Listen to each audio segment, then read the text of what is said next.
கடைசில அந்த கேசரிய கூட திங்க விடாம பண்ணிட்டீங்களேடா!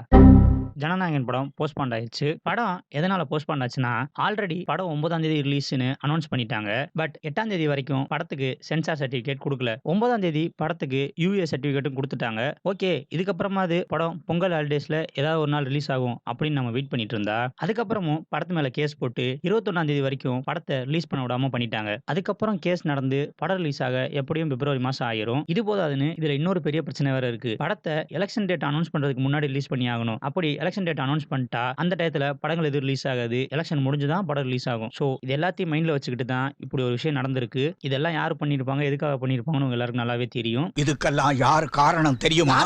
நீதான். இதெல்லாம் பண்ணி தளபதி படத்த ஓட விடாம பண்ணிடலாம்னு நெனச்சுட்டாங்க போல. படம் எப்ப வந்தாலும் சரி, அது எப்படி இருந்தாலும் சரி, தளபதிய லாஸ்ட்டா ஸ்கிரீன்ல பார்த்து செலிப்ரேட் பண்றதுக்கு எல்லாரும் ஆவலா வெயிட் பண்ணிட்டு இருக்கோம். இத பத்தி உங்களோட ஒப்பீனியன் என்னன்றத கமெண்ட்ல சொல்லிருங்க. வீடியோ லைக் பண்ணிட்டு மறக்காம சேனல சப்ஸ்கிரைப் பண்ணிருங்க.